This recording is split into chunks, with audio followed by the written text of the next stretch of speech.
אז הנני בטוח שמכתבי האחרון שכתבתי לך בעניין קיום המצוות מתוך שמחה, הגיע לידך, אבל דע לך שזהו מהדברים העומדים ברומו של עולם. Rav Bronwyn tells the Rav that doing spiritual action with happiness is one of the most important things in the I'm sure you got it, but I want to remind you that doing spiritual action with happiness is one of the most important things in the world, with excitement and happiness.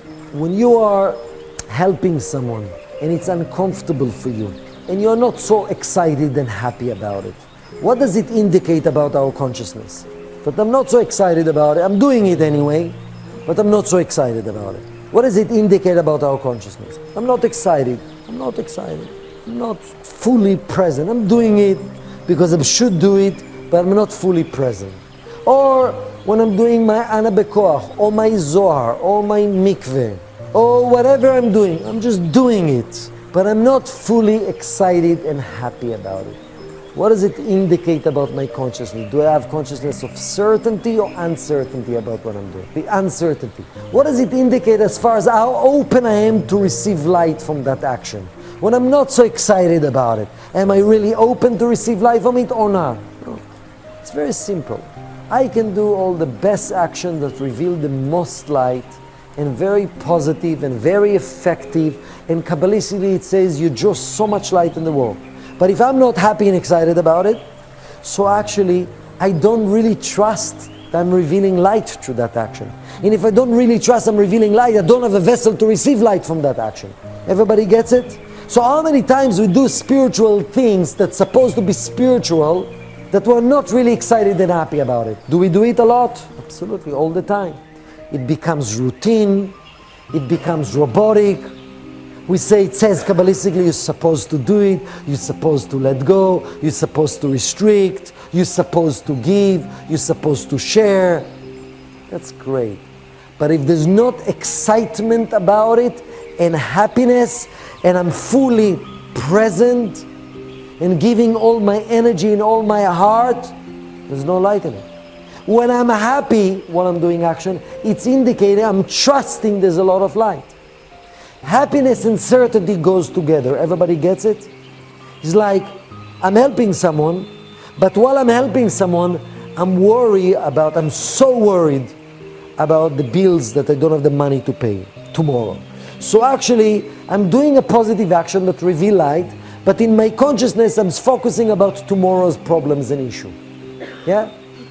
So if that's my focus, basically, I don't even realize that what I'm doing now can create the miracles for tomorrow. So I'm more concerned about tomorrow's good or bad news than actually focusing on the so much light in the thing that I'm doing now that can be the redemption for tomorrow. So happiness indicating certainty is the same thing. Happiness is reaching level when I'm happy and excited about things that I'm doing, or my being, or anything that you call spiritual action, giving action, letting go action, transformation action, studying action, meditating action, praying action, or just being in this world. Even appreciating life is a spiritual action. And that by itself is happiness. So basically, it's connected very much to the idea of splitting the Red Sea. Because the key of splitting the Red Sea is Israelites reach the level of happiness and excitement. Why I'm not happy and excited? Because I'm not sure. I have issues in life right now. So why should I be excited about that one thing that I'm doing now? I'm doing it because it's the right thing to do. But why should I be excited? I have certain issues I'm worried about. But if actually I'll be able to see the light and the blessing that revealed through this one action, I'll be so excited. It's so much bigger than the little worries that I have. And that's what Satan wants, to take away my certainty and my happiness. So basically, when we're speaking about earning that consciousness of certainty, it's earning that consciousness of happiness. Is it clear to everyone so far? So we'll continue. And then Rav Ashlag Rav Bronwyn tell us something very important. He's saying,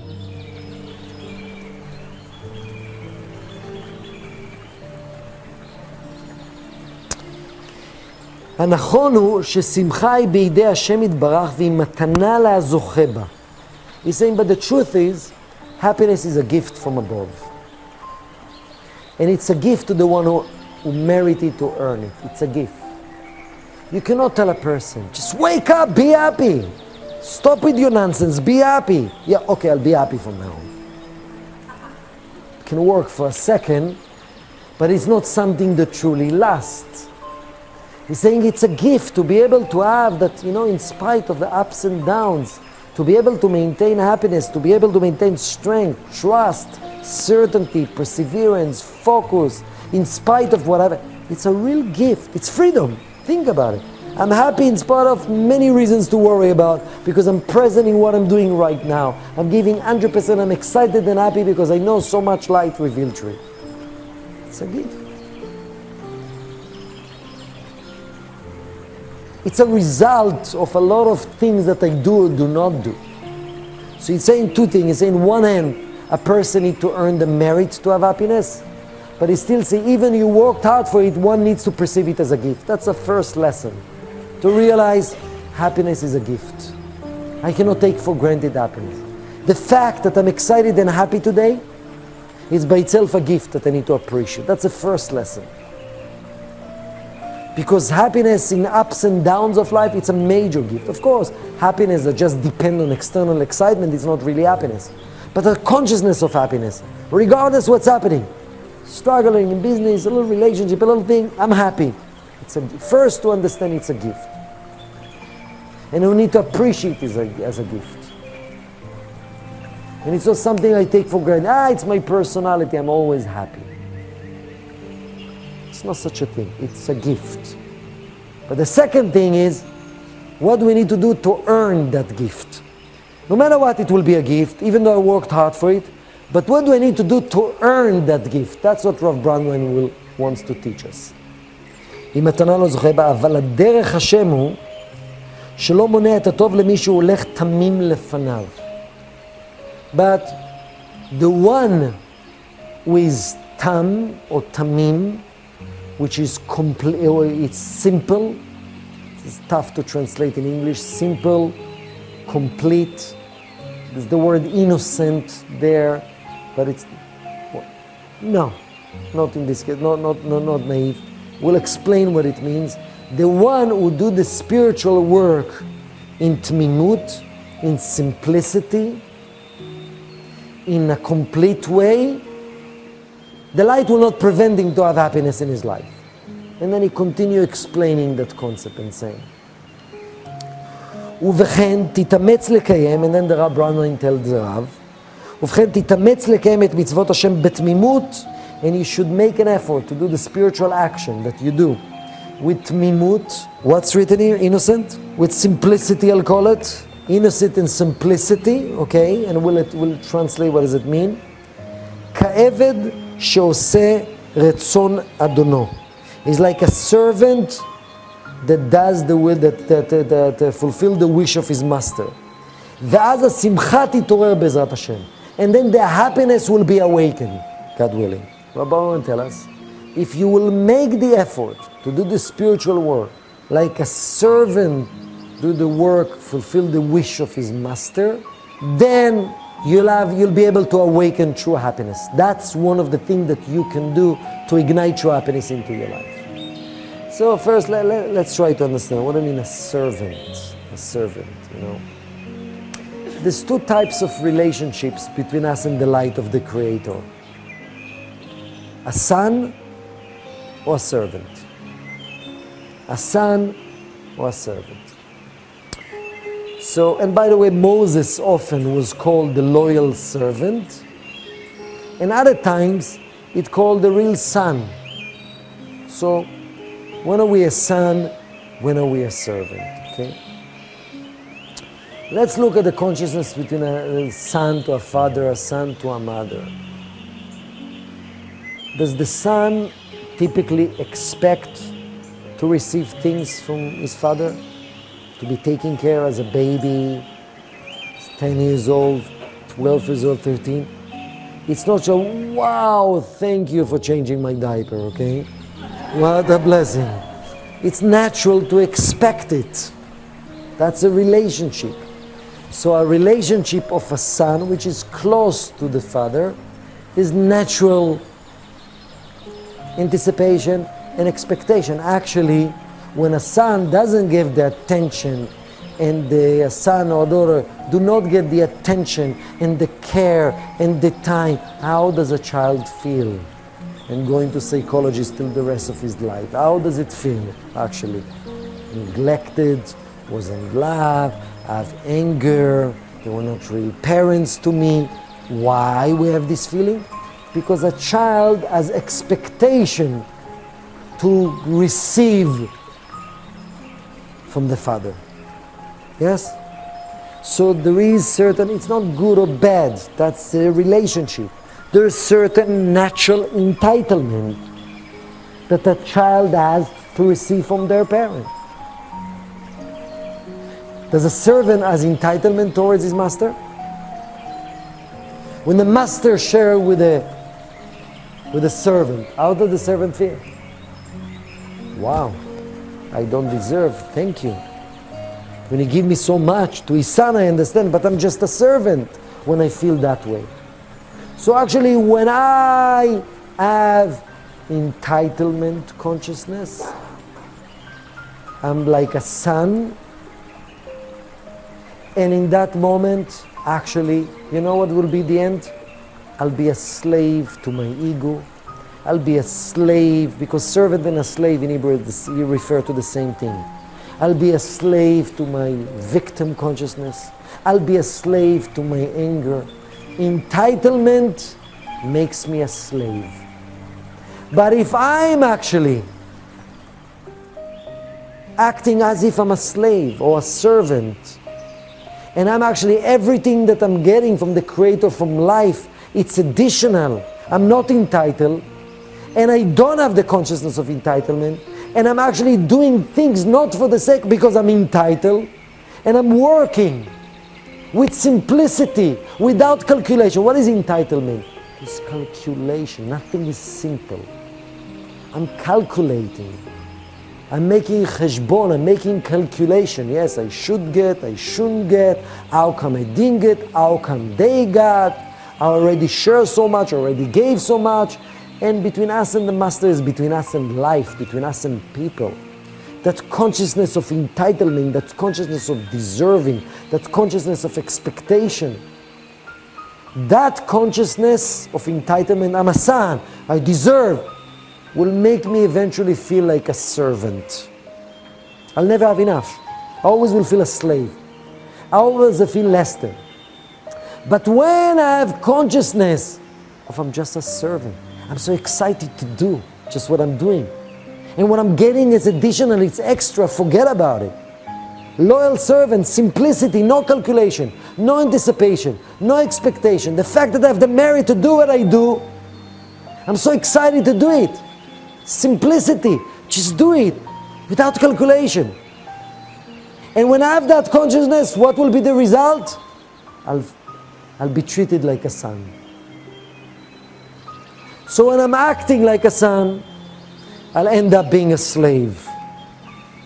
When I'm acting like a servant, simple servant with tmimut, with simplicity, I'll end up being treated like a son. Everybody got this consciousness? And he's saying, what is the secrets to earn happiness? What is the secret to earn happiness? To earn. It's not us. It's a gift from above. Well, what is the secret to earn happiness? To work with that consciousness of tmimut, of simplicity. Of no simplicity means no calculation. We calculate, we compare, we become sneaky. And that's actually, you know, in the opposite of tmimut, of simplicity, is going like a snake. You know how the snake goes? Like this? What? Slithering, sneaking, whatever it is. It's not simple. It's trying this way, looking what they want, what I expect, what I'm going to get back, and not actually simplicity. Let someone else calculate. I do not want to calculate. Simplicity. Let me do my job. Let's not look at someone else. How come they have less, they have more? How come it doesn't work for them?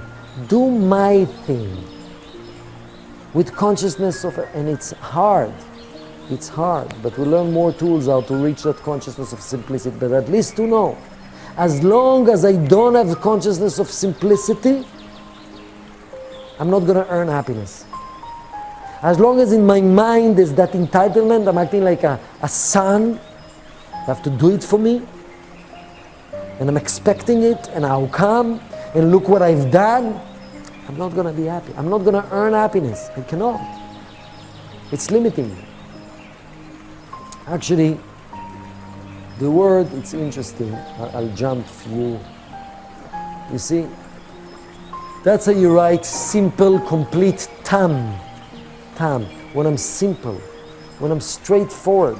We didn't come to this world to be smart, sophisticated, talented. To connect with the light of the Creator, I need to be simple, relative to my level. Understand what I need to do, and understand my spiritual work, and understand the action I need to do with simplicity, without the calculation. And even though it's painful and it's tough, and we'll speak about it soon.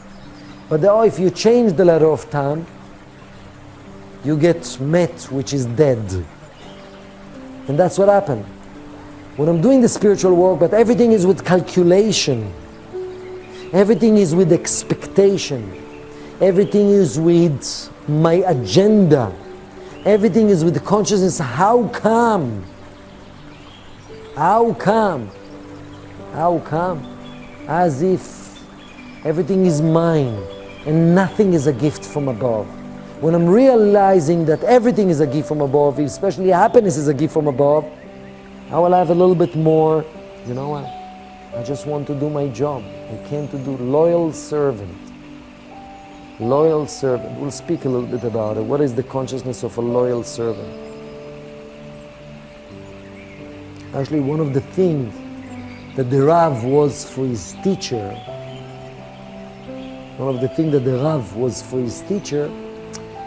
is a loyal servant.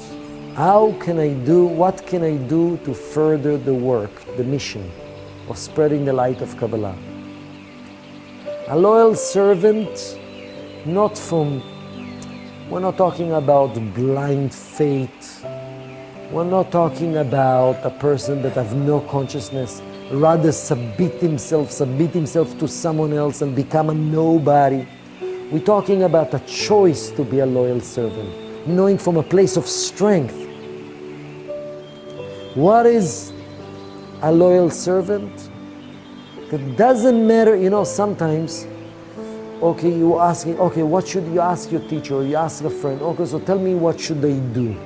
Before you commit, you first want to hear how comfortable it is for you. Then, you know what, I'm in. After you hear if it fits you, if it suits you, you know what, I'm in. Why can't we say I'm in before we hear what they have to say?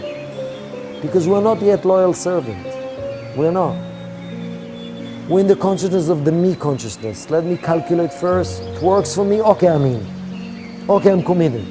Okay, I'm going to do it. Loyal servant, I'm there no matter what. I'm there.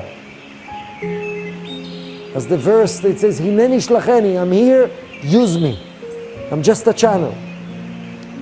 Another aspect of understanding the concept of the earning happiness. So earning happiness through Tmimut, which is simplicity, no calculation, like a loyal servant, and understanding it in a deeper level. It says like this. And some of you, how many of you came last night to the event of Rav Branwine? You were there? Few of you, okay? So Yehuda Ashkenazi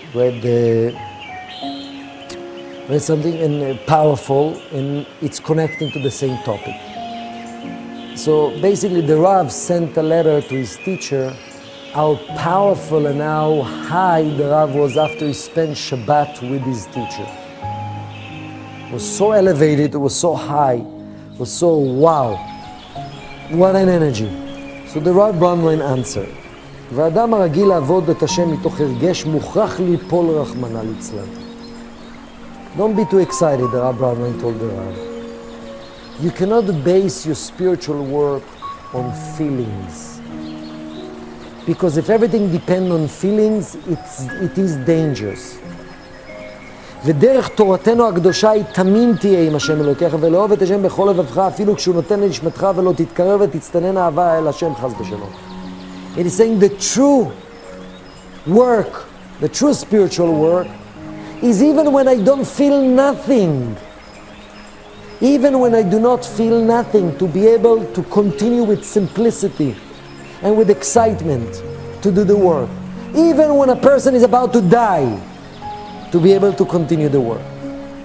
Because if it's all depend on feelings, actually it's another piece the Rav Bronwyn is saying, because if it's all depend on feelings, Satan will take the feeling away. Every time I've depended on something, part of the test, that thing will be taken away from me. To see how strong I am. Have a great feeling. And what when you don't have the great feeling? Are you going to still continue? Do you have enough consciousness deep inside? Because feeling is something to depend on. It's the opposite of mind over matter. I feel great.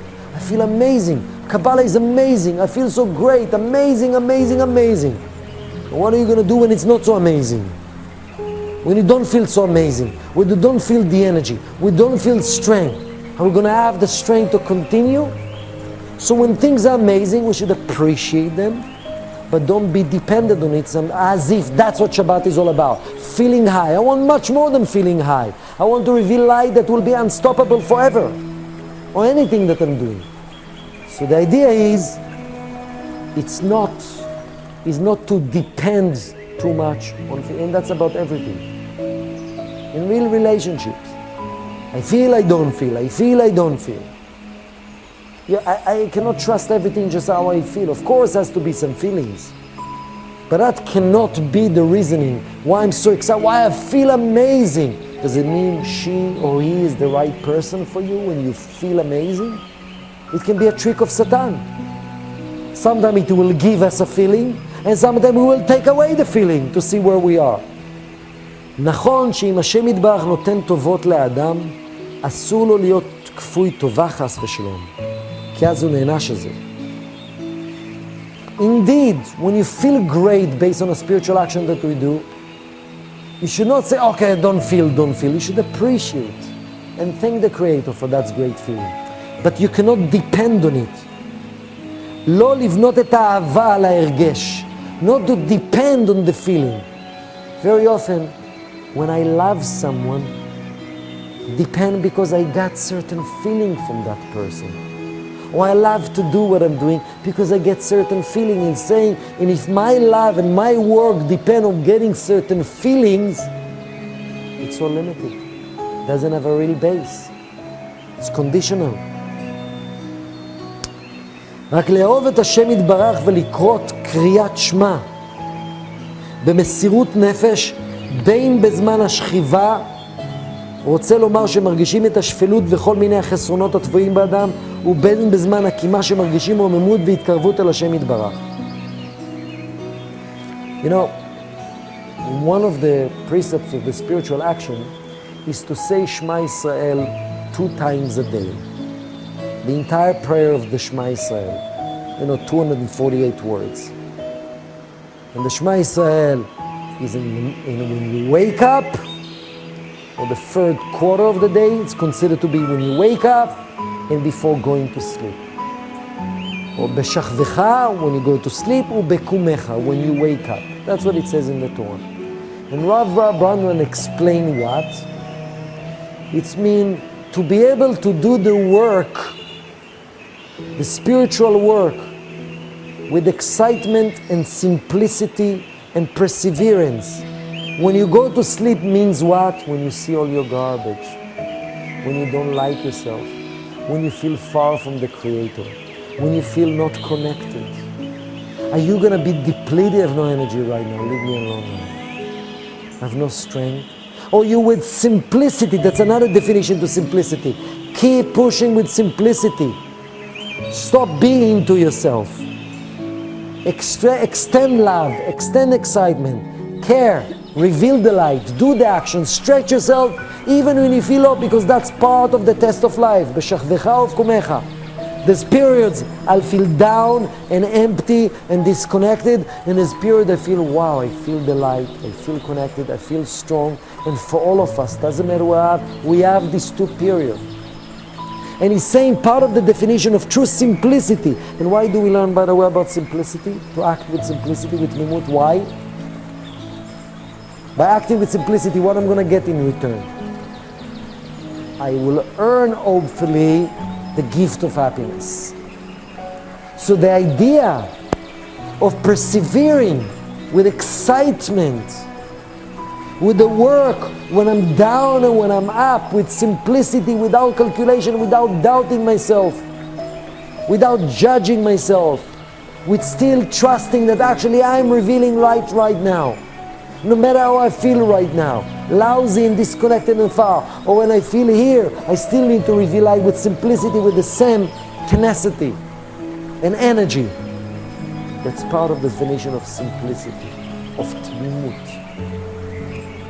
No calculation, that's one definition of simplicity.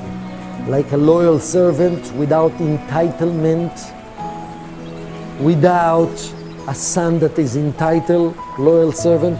That's the second explanation of simplicity. The third one that we just spoke now about, what is the third explanation of true simplicity? When I'm up and when I'm down. Simplicity, that's the third one. And then we'll speak about the fourth one from the Zohar. Is the Zohar Emor, verse 129. פתחי לי פתחה כחדורה דמחתה ואנה אפתח לך תרעין עילאים. Open me in opening as thin as a needle, and I shall open you the celestial gate. It's basically the light is telling us. Opening me and opening, no wider than the eye of a needle, and I will open you the supernal gate. What's unique about the eye of the needle? What is it? Very small. It's very little opening. Nevertheless, it's a complete circle. It's complete opening. It's small, but it's complete. And another thing that the meaning of simplicity, of Tmimut, is complete. One of the things that can allow me to attract happiness into my life is even if I'm doing something small, but I'll do it in a complete way. You know what? I don't know what to do. I don't know how to help you. But I know but one little thing I can help you, I'll do it in a complete consciousness. I'm already scanning this, so I have no clue what I'm doing. But I'm doing it, I'll give of myself completely. I'll do it in a complete way. Whatever I'm doing, I'll care in a complete way. Because one of the way to attract the gift of happiness, which is the gift of certainty, is to be able to do something, even small. Open me in opening no wider than the eye of a needle. A small opening. Doesn't have to be a huge opening. Doesn't have to be changing the world. It has to start even small, as long as it's complete. No beginning, no end. It's all the way. And when that's the consciousness, instead of saying, you know what, I hardly know anything, I'm not sure about it, I'll do it anyway. So what's the point? It's not complete. It's not complete. I'm not opening the door to truly delight, to open me the upper gates. The gates of happiness, the gates of certainty. So what I would like, so there's we spoke about four major ways that the consciousness of simplicity needs to be expressed. What is the four main ways we spoke about? Yes, 4. Like a servant and not like a son, means with no entitlement. Yes, that's one. What else we spoke? No calculation, simple, not like a snake. Okay. Second, what is the third? What? No, not to emotion. We have to have emotions. But not to be ruled by the emotions. Not to be dependent on the emotions. That's the fifth one, complete. Whatever I do in a complete way. And there's another one that we spoke about. When I'm up or down. When I'm up and I'm down, continue. Unstoppable. Continue. We were down, but we could access that certainty and happiness, and we went for it. With the help of the 72 names of God, with the help of the consciousness of unity and trust